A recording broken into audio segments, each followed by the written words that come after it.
Benvenuti nel nostro Face to Face, il consueto spazio dedicato al faccia a faccia con i protagonisti del calcio dilettantistico siciliano. Subito la scheda di presentazione del nostro ospite odierno. Allenatore e uomo vincente, mai appariscente e sempre fedele alla sua linea, ovvero l'uomo della porta accanto. Con noi Filippo Raciti. Ciao Filippo, ben trovato. Ciao Ettore, grazie dell'invito. Pronto per 7 domande? Prontissimo. Con la libertà di rispondere in maniera semplice e con tanta gioia e simpatia. Allora, iniziamo subito con la prima. Calcio e solo calcio nella tua vita, tra l'altro spesso vincente. Ma quali sono le cose che appassionano veramente Filippo Raciti? Il tempo libero, oltre ovviamente il calcio, diciamo che mi piace stare... Hai un hobby, qualcosa di sì, particolare? a parte che mi piace comunque vivere la gente, vivere gli amici.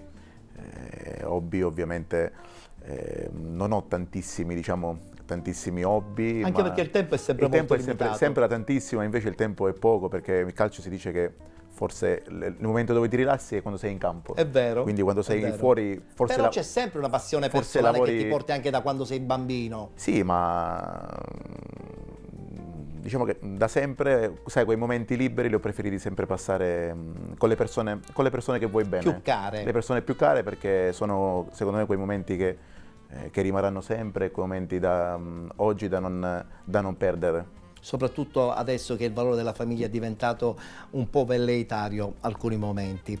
Quando hai delle divergenze con un tuo amico, sei pronto a discutere o a chiarire in una cena, oppure preferisci insomma riflettere e poi dopo in un secondo momento eventualmente risolvere il problema? No, guarda, credo una persona molto diretta. Una persona... Cioè non aspetti l'indomani? No, non è impossibile. Mi piace parlare subito, chiarire tutto subito, e anche se devo dire che non ho avuto, grazie a Dio, molti di questi problemi nella mia vita. Sono uno che comunque va d'accordo quasi con tutti. Piace chiarire tutto subito. Insomma, non rimandi, no, preferisci andare di getto subito, anche se spesso e volentieri si è sempre un po' amareggiati e un po' arrabbiati. Sì, però sai, da quella rabbia, da quell'amarezza a volte riesci comunque a arrivano le estrapolare, risposte giuste. Sì, delle emozioni giuste. Le gioie vanno spesso di pari passo con le amarezze. Qual è la tua più grande amarezza che hai avuto nella tua vita? Allora, la mia più grande amarezza credo che sia stata quella di, magari a una certa età, magari di non provare proprio a fare il calciatore in maniera seria, in maniera professionale, anche perché comunque, sai, C'erano state delle occasioni. Ho avuto la fortuna sempre di giocare da calciatore, parlo in Sicilia, in piazze gloriose, in piazze forti, quindi magari, sai, forte dall'ambizione di giocare in quelle piazze, forte dall'ambizione di poter riuscire magari a vincere in quelle piazze, a volte non ti permette di fare quel passo in più, perché ti adagia, no?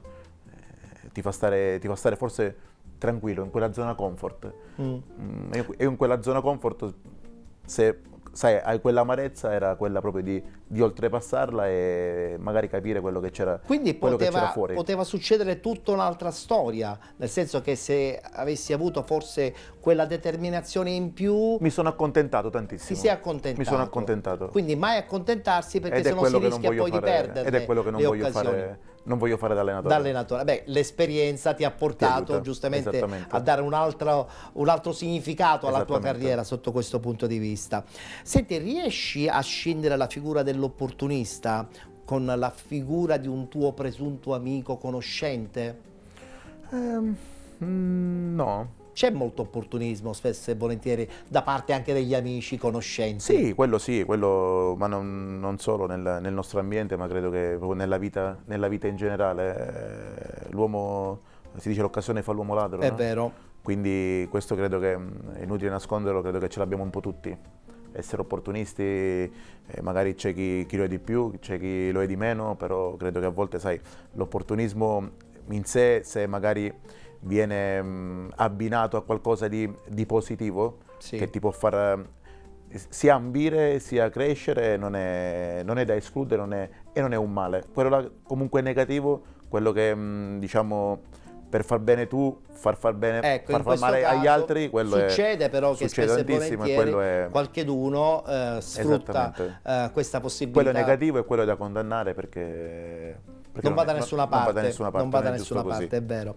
Senti, tra Antonio Conte e Filippo Inzaghi, con chi andresti a cena e perché? Credo che Conte oggi, penso che è stato sempre, no? È stato quello che chi magari forse non so, vuoi per il modulo, vuoi per tante, magari una sua gran parte caratteriale che non dico che mi assomiglia, però sai, lo guardi come quel sergente, lo guardi come quella persona che con i modi, con le maniere e con l'ambizione ha fatto tutta la sua carriera, no? E credo che a cena andrei con lui per capire, per poter parlare, per poter rubare. Insomma, la sua caratteristica, il suo carattere sono i punti che ti attraggono più di Filippo Inzaghi. Sì, ma anche la sua carriera, perché comunque lui ha fatto tutta la sua vita con il lavoro. È un malato di lavoro, è uno che forse non deve dire grazie a nessuno perché ha iniziato progetti su società disastrose e li ha portati a vincere, li ha portati a rivincere e li ha portati. Quindi guardi lui gli ha dato come, molta dignità. come esempio. Esatto, molta dignità ha dato a molte società che da tempo l'avevano persa. Al limite con Filippo Inzaghi prendi un aperitivo. Sì, facciamo i cross e lui. Infatti.